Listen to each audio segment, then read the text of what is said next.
Guys, we're gonna talk about SEO. You knew we were gonna talk about SEO. But my promise to you is there are gonna be some nuggets here that you haven't heard about, and we're always thinking about the future. So that's my promise to you. You know, everyone's probably listened to at least one episode of the podcast or heard some story about me, but I wanna take it back to this blurry picture here. This was me at a high school kind of questioning my life, where I was at. And let me tell you, if you're working in a detention room, there's nothing more motivating than being called an asshole 5 times a day by some younger kid or, you know, Mr. Washer. So it all started there, right? I wanted to figure out how to make more money. Like everyone here, we're trying to grow our business. We're trying to get in front of more prospects, more consumers. Right, you went to law school and they teach you how to be a lawyer. Well, from what I hear, but there's not a lot of talk about how to acquire the client. So I made the decision. I want to give the shout out to my mom and dad over here. They really raised me to be competitive in everything I did, everything I've approached. Right, sports, hobbies, and so when I made that decision to do digital marketing, it was an obsession. Let me just tell you. And in the beginning, everyone's talking about brand and focus. I did not have that focus. So if you check Amazon, you might find some remnants of, you know, you want to be a pastry chef, you want to stain some concrete floors. There's even an equestrian horse riding book. Double chin, lose a double chin, yeah. Ranked #1 double chin for about 5 years. That's what I was diving into, but I had this motivation because I wanted to change my life, right? That's why everyone's here. I wanted to learn the skill, boots on the ground, and do it through execution. I also want to just make a point. One of the things I wanted about this conference was not motivational people in terms of, you know, authors or, you know, celebrities for the most part. I want it to be really those that are doing it day in and day out, that are practicing what they're preaching, that are eating their own dog food. So that was me back in the day, affiliate marketing. Today, some of you guys know our organization rankings, help law firms all over the country. I'm kind of setting the tone here. The reason why I think it's important to know all of this is done through execution, trial and error. We work with about 150 firms right now, probably 120 personal injury law firms. So everything that I'm going to talk about, I have anecdotal proof that it works. This is not guessing. We've executed and we've seen a tangible result. I want to start. There's a lot of question marks, right? There's a lot of channels, TV, radio. I am an advocate for omni-channel marketing. I think every channel can be effective in its own right, just irregardless of CPMs. I think if you're creative, you're distinctive, and you stand out, you can have an impact. But Google, there's 3 trillion searches each year. 42% of local searches result in a click in the 3-pack. 86% of people that go to Google Maps are looking for a local business. That means they have hiring intent.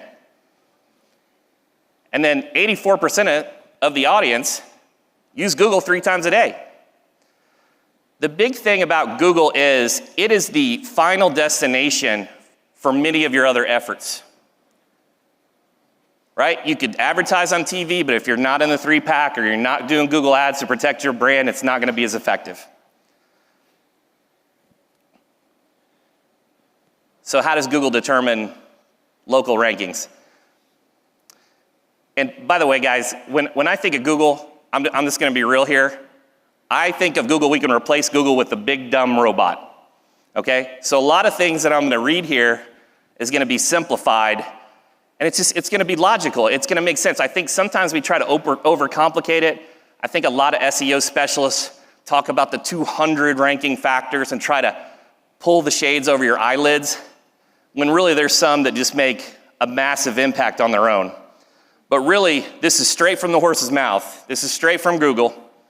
How Google determines local rankings. Relevance, how closely the query matches to what someone's searching for. Distance, everyone here, doing some work, checking some emails on their phone, right? Everyone's got the iPhone, we're all sentients. And then prominence, it's how well known you are. Prominence, that's content, that's links, that's reviews, that's prominence.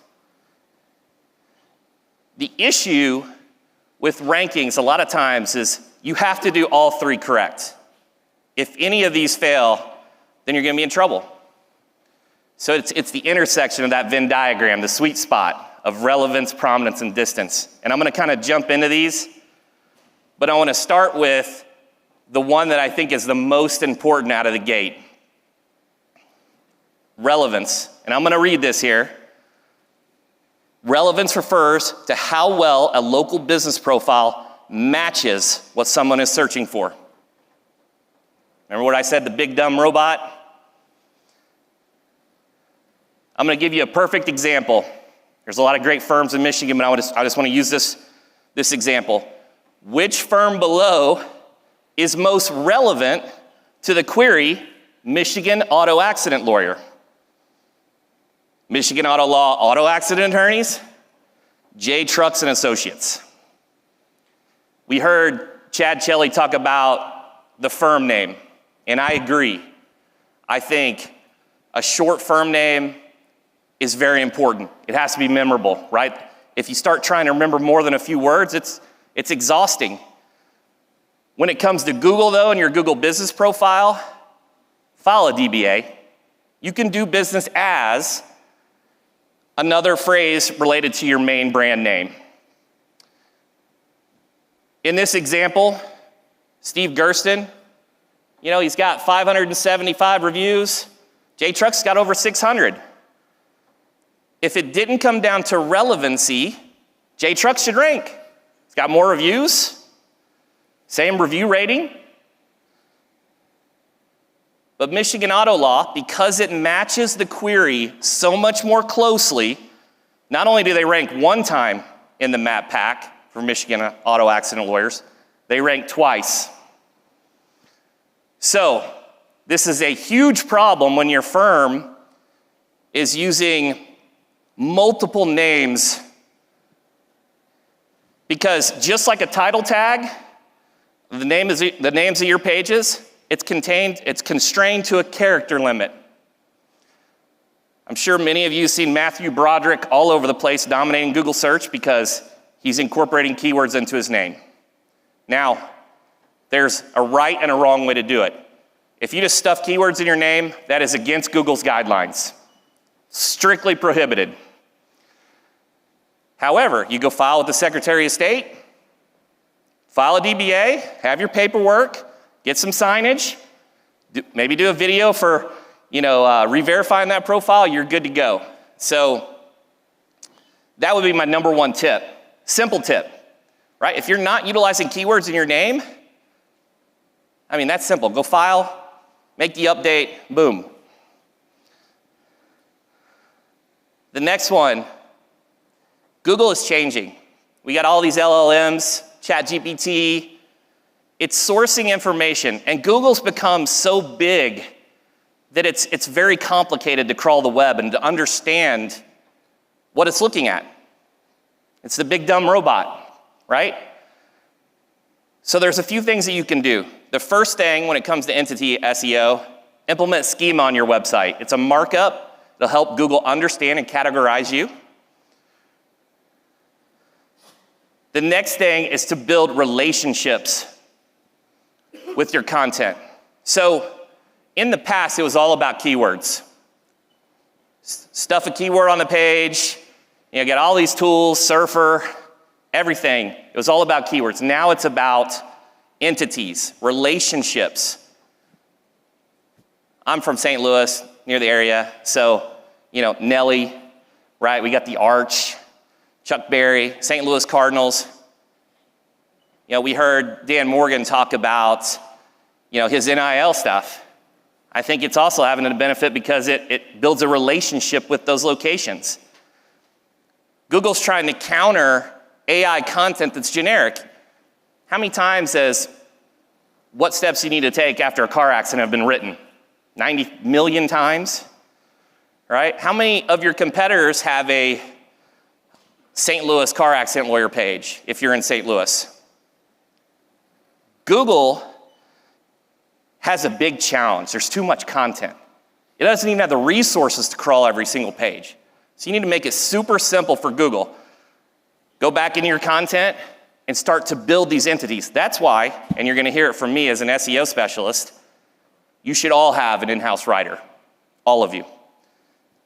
You know, we can supplement, we can do the research, but you have unique knowledge of your neighborhoods and locations that will enhance your ability to rank. Now I'm gonna give you a cheat sheet.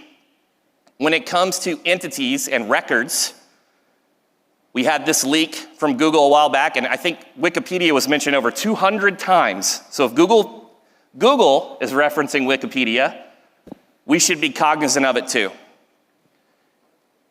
The cheat sheet, you go to Wikipedia, if you're trying to rank in Indianapolis, what's listed in Indianapolis? What's an entity that you can incorporate into your content? I'll take it a step further. You should become an entity. You should be a known quantity. I checked Wikipedia, Alexander Shannara, John Morgan, couple more, Ben Crump, that's it. What are the steps that you need to take?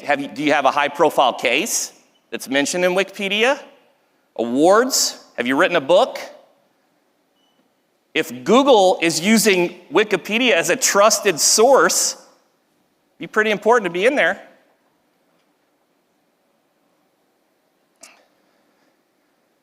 Your reviews. You've heard time in, time out how important reviews are. I can't remember the exact study. It was like 90% of consumers look at reviews in some capacity before making a hiring decision. They're looking at the good and the bad. We all do the sort when we go to Amazon. We look at those one-star reviews to have a laugh and to see what the real problems are. But when it comes to relevancy, it's the words and phrases in the content. This slide's a little hard to read, but I'm gonna kind of paraphrase here. In this review specifically, it talks about the individual as a car accident lawyer, talks about legal services, talks about the location, and all of that builds relevancy around your business. It matches the query more closely. If you get a review and they say amazing, aside from maybe lifting your overall rating, that's not gonna do you any good. It is table stakes to have a 4.9 or higher. Table stakes. The game has changed. It's too competitive. And when it comes to relevancy, it's the words and phrases people are saying in their content. The next one, I don't think it's talked about enough. It's distance. The mobile device changed everything. If you Google best restaurants near me, right here in Scottsdale, are you gonna see restaurants 40 miles away? Are you gonna see J&G, Mallory and Cotton? I understand there are barriers to entry, capital, right? We wanna keep our facility costs low, because that's not revenue generating. We wanna get those suites, those Regis offices. But here's the thing. Many of you are entering a race that's already started. Take Atlanta. Am I gonna open an office next to Nugent and Morgan & Morgan that's got thousands of reviews? I understand, maybe it's a sweet spot. You got a good building, maybe it's a Class A. You gotta think about where people are located, who's your target demo, where do they live? And make that decision because it has an impact. You have less competition and ability to rank. So one of the tools that we use is Local Falcon. what it will do is it will drop a grid over your location to determine, where your rankings deplete, but it will also help you in selecting a location to open. You can do the same thing for your competitors, and you can see your competitors maybe really dominate a certain area, but then they get weaker at a different location. And you can strategically see, in many cases, it may not be the best decision to open an office in a whole new city. You may want to open an additional office in the same city, just because of how Google operates. Google wants to serve the result closest to the consumer. Convenience, mobile.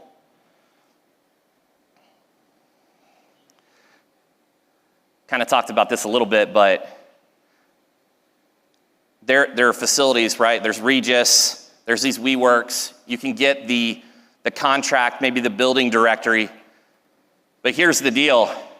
If there's 7 firms at the same location, in many instances, there's one winner. I know Sokolov kind of broke the model. I don't know them personally, but I know they kind of broke the model, teaming up with their referral partners, dropping that Suite 101 and that Suite C and Suite 200, right?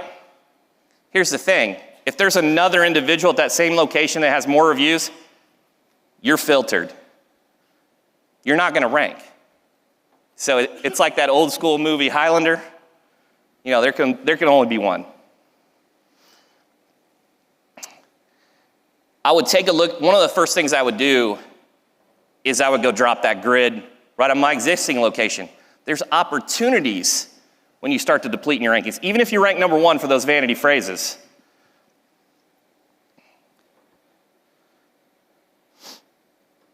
The next slide, prominence. I love, Google, one of the ranking factors, prominence. Thanks, Google.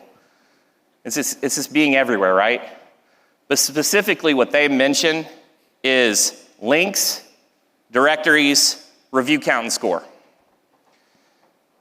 Links, it's just content. It's content on other websites. That's it. It's like, I've made this joke before, and we had David Spade on. People talk about, we got to do digital PR, we got to do guest posting, and they make these fancy names up. It's like Joe Dirt. It's like don't church it up, Dirt. It's just content on other websites. That's it. You want content on good websites. Even better, if it's relevant, you get a link from a Chamber of Commerce. You're in Chicago. They have a good directory. You want to rank in Chicago. It's building relevance. Doesn't have to be a DR, the high DR rating of 70. It could be a 20. It's impacting Google in a different way. So the one that's really challenging for me is the review rating. So unfortunately, it is necessary to get a 4.9 or higher. And the reason is the best cases come from the best searches. If a consumer types in best car accident lawyer and you have a 4.4, a 4.2, you're not in the map pack. I understand there's different jurisdictions and things you can and can't say about specialization and top rated and the best. But the consumer doesn't know that.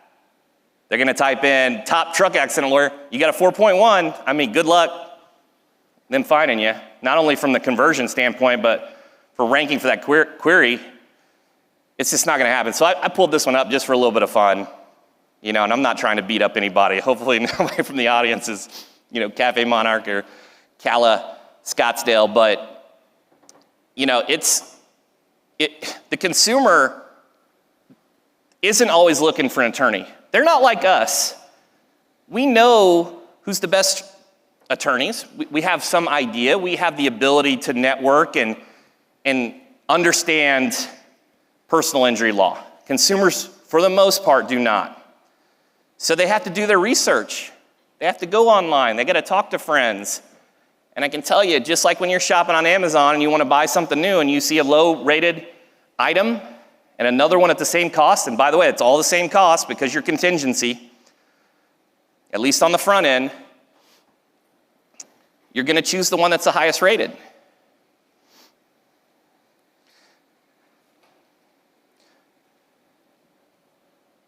So I got to give a shout out to Dan Newland.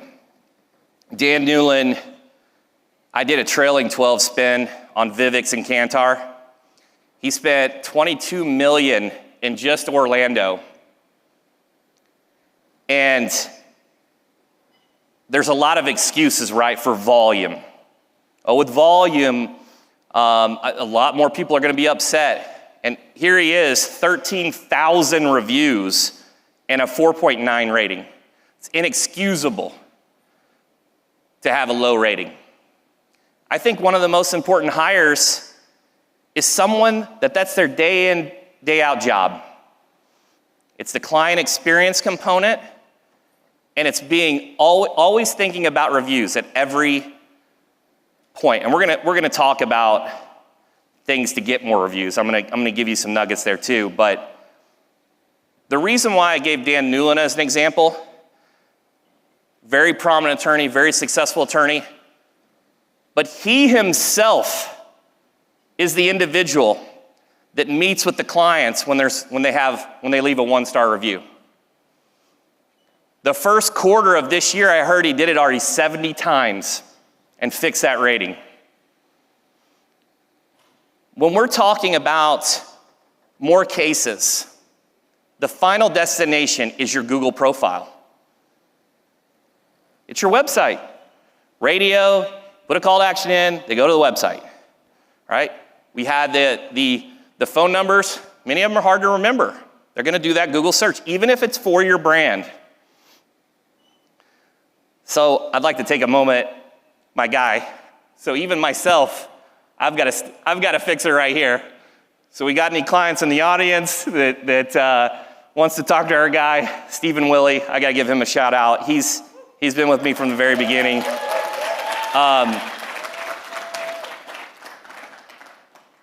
I think that a lot of us, we may have good processes we're using tech,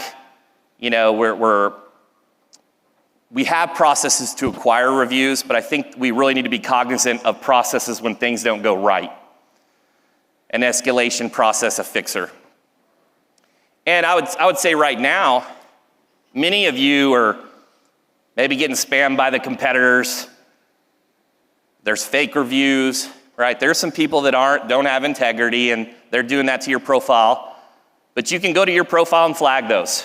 You can send a Google support message, says this wasn't a client, right? If you can give evidence of that, they can take it down.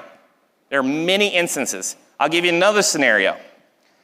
If a consumer is in St. Louis and they leave a negative review on your St. Louis profile, but then they're really ticked off, right? They're amped up. They're ready to just kill you. And then they go to KC, they leave you a negative review. Here's the thing, thanks. Thanks, consumer, because they didn't have a client experience at both locations, and you can get that review taken down. If they curse, here's the deal. When you reply to a Google review, they get a message that says it was replied. I think when you reply, you should be thinking about the other consumers that read those reviews. But if they change their review and there's some curse words in there, some slander, you can get those taken down.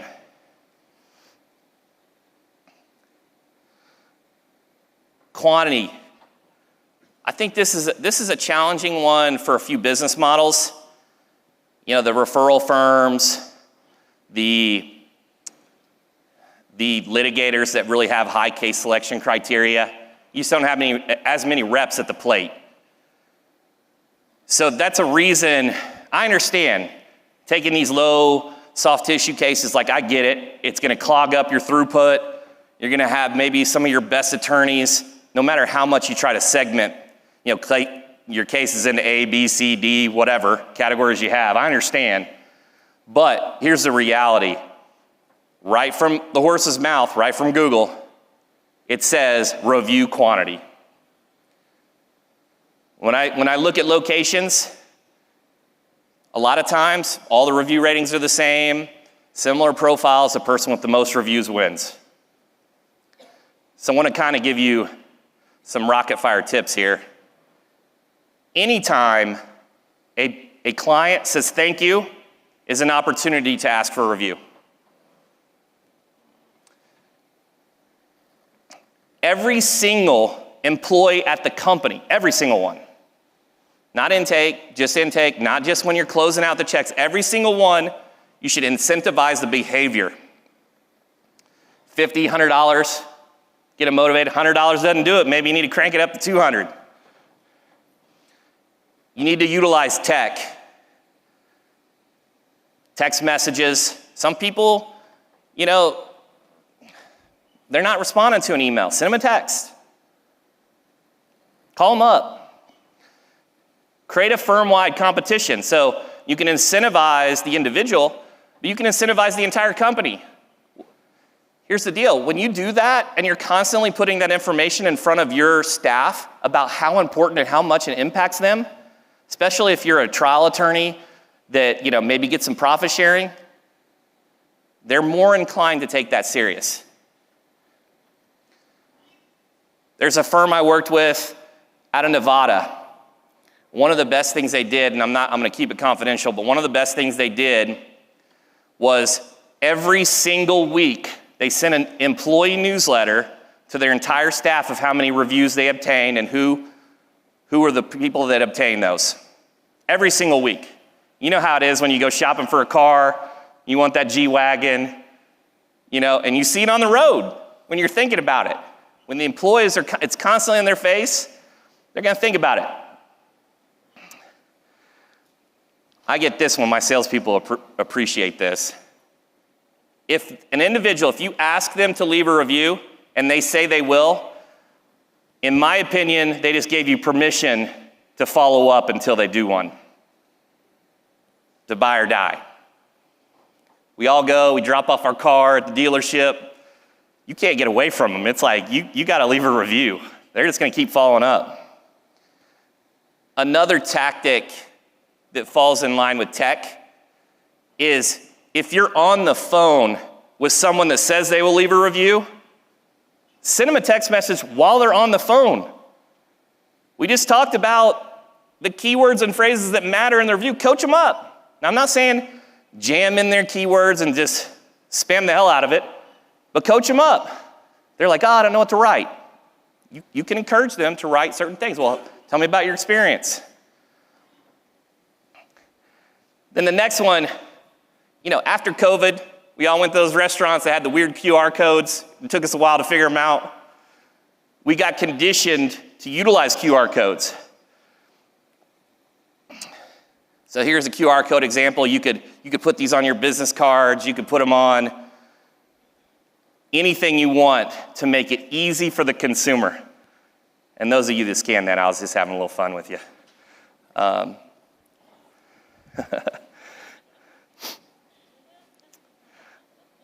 the prominent side, content on external sites, links, there are some things that you can do as attorneys to help your agency. It's a partnership. The people that are most involved, now it's great if you have a marketing manager and individual that can incorporate these things. These are some things you can do. Number one, monitor your brand mentions. Somebody picks up and talks about you in the news, drop the author an email and say, hey, can you incorporate a link to my website?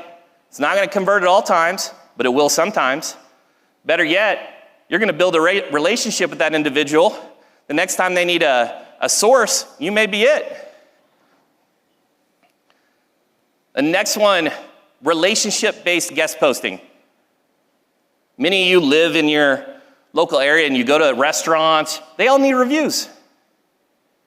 Did you have a great experience, right? Did they know you? So, let me back up a little bit. You know these individuals.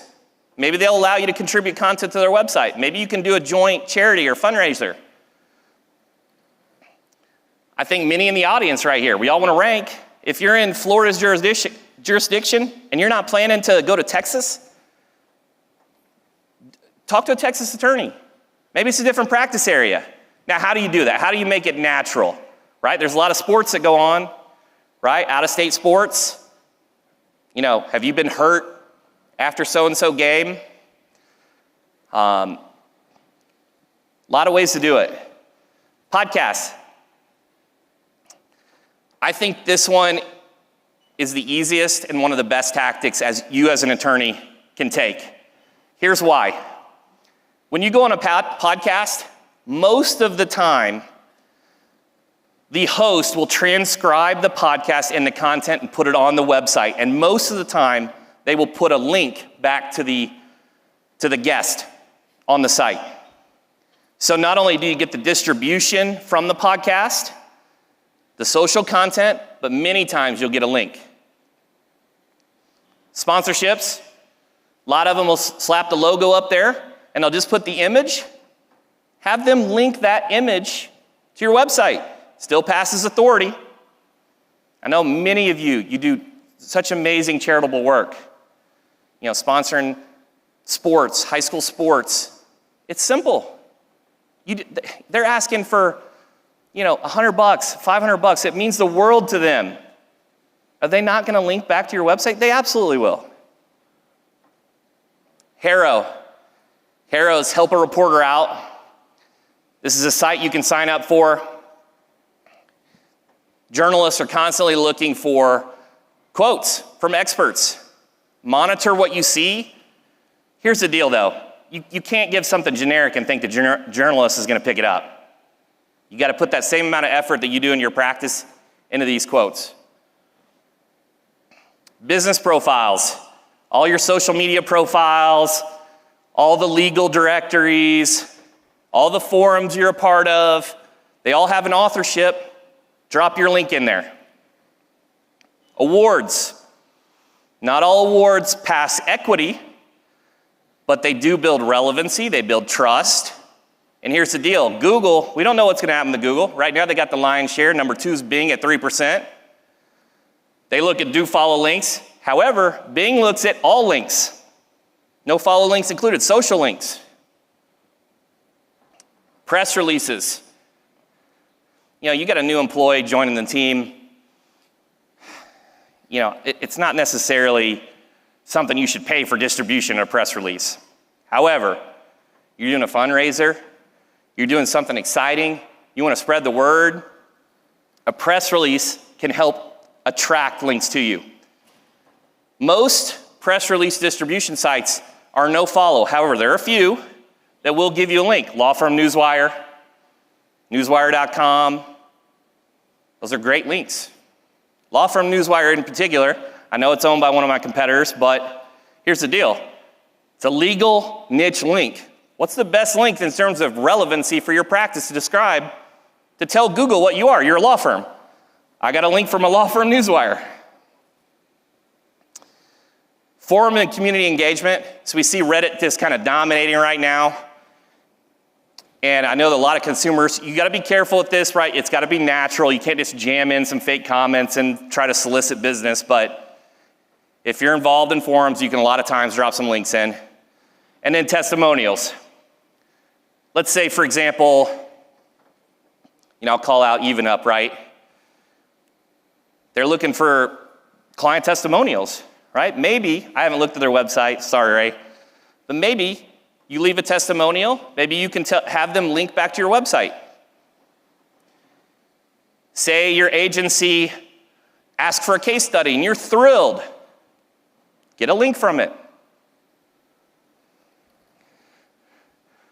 Couple other things here, and another shout out to Steven for the Macho Man slide here.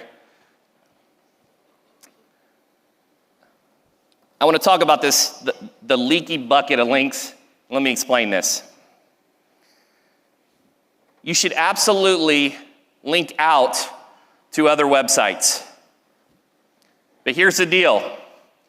When all this link juice and all these links, guest posts, and everything you're acquiring is linking back to you, and then you have 1,000 external links, all that equity is not contained to your website, it's flowing to them. In my opinion, most situations for outbound links should be no follow. You want to consume that. That's why when you go to FindLaw, to Avo, all these memberships that you pay for to get your directory spot, there's still no follow. It's because they want to rank. They want to keep their equity. They don't want to leak it to something else.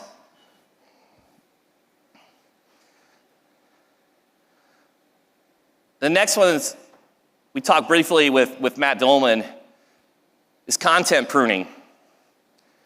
One of the biggest examples that I see in the space is the individuals killed on interstate so-and-so, right? You have thousands of these non-evergreen topics. They may be relevant at some point, maybe a week or two, maybe a little longer, but when we're talking years, they're not getting searched. And you have to understand, Google has a crawl budget. You've probably heard the Google spiders. It's very expensive to crawl the web. So just like your hosting, where they want to cache your website, and if you haven't made any changes, it loads more quickly. It's the same thing that Google does. Why should Google crawl your page again if you haven't refreshed the content? If Google only has a certain amount of crawl budget and you've got 10,000 pages, it's going to be confused. What's your most important pages? You want to expend that crawl budget to your most important pages. So here's a few other examples. So the accident news we talked about, seasonal holiday post, old practice area pages, old location pages, thin, outdated content. When you're looking at your pages, the easiest thing to do, you can go to Google Analytics. You can also do this through Ahrefs, SEMrush. If your page isn't an evergreen topic that's actually helpful to the consumer, it doesn't fit in one of those categories. Maybe you had a turkey drive and it's still on the website. If it doesn't receive traffic, does not have a link, just delete it. Don't even worry about the 301. If it has link equity, if it has traffic, but it doesn't serve a purpose, then you can consider deleting it and applying a 301 redirect. I would talk to an SEO specialist about that. So my one piece of advice is please don't just start nuking content. You want to make sure that you preserve that equity from all your investments, all your time and resources that you've spent. Here's a big one. And this one pains me a little bit. This is one of these that, as an SEO agency, I don't love doing speeches in front of my competitors and people that we aren't working with, but it is what it is, right? I'm here to give value. It's not the brand itself that impacts rankings. It's the click. When the brand is recognized, you get more clicks. If you blow this up, I'm going to get in real quick, close. So that results on which users often click will receive a higher ranking. That's in their patent. So when you're doing things, optimizing your title tags, and it just says Chicago car accident lawyer, and you don't put free consultation. I understand we all know what a free consultation is, but a lot of consumers think they got to pay before hiring an attorney. Couple results, yours says free consultation, theirs doesn't. Yours says top rated. I understand, different jurisdictions, we got to be careful with that. You want to encourage the click. That's why meta descriptions have to entice the click. Another big no-no. A lot of times on the meta descriptions on practice area pages, it's the content under. If you do a query, you'll see the title of a result and then you'll see the description. That's the meta description. You never want to put your phone number there. I know that sounds a little counterproductive, right? You want to get new cases, but here's the deal. If someone does a query and they see the phone number, they call and they don't click through the website, what does Google think? Google thinks this is a bad result. It's going to quit serving that result. So you see these brand studies and all these different things, and everyone's talking about it's a brand. It's not just the brand. It is the click, being known. And the main methods outside of the brand are title tags, the title of your page, and your meta descriptions. You take these topics, steps to take after a car accident. I don't know, that seems pretty boring, you know. You juice it up, you make it a little different. That's also why when you create content and all the top 3 results, they're structured the same way. Maybe you go look at your competitor and you add another 200 words, but you take a different approach. Your content, maybe it's third person instead of first person. Maybe it's multiple authors. Maybe you have a physician, you know, a different jurisdiction that incorporates their thoughts into it. Maybe there's some different images or videos. All of these things can make a huge impact. I'm gonna talk about one other thing that affects CTR, click-through rate. Does anybody want to take a guess? Anyone? Ranking number 1. If you rank number 1, you capture more clicks, and it is easier to maintain that number 1 position than if you do not. I'm gonna give a little recap here. So, follow a DBA, incorporate those keywords in your name legally, by the book. Utilize Entity SEO. Go look at Wikipedia, try to get into Wikipedia. Suggest review language. Try to incorporate natural keywords and entities into your reviews. Choose your location wisely. Look, I'm from St. Louis. I'm not opening up next to Brown & Crouppen. Like, especially if you're a new firm. 4.9 or higher is table stakes. Don't even hire an agency if you're below that. Fix that first. You're wasting your time. It's not the SEO agency's fault if you're not ranking. It's the review rating's fault. That also impacts your click-through rate. Your review rating's low, they're not going to click through it. Get more reviews than your competition. Get everybody involved in that. Be cognizant about link building opportunities. Plug that leaky bucket. So if you've been linking out a lot, there's a no-follow code you can attribute to that. Prune your outdated content.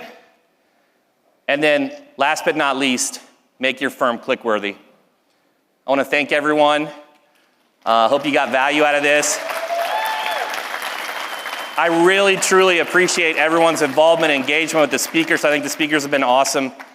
And just wanted to say that. And if anybody has any questions about my presentation or want the deck, just drop me an email, chris@rankings.io. Thank you.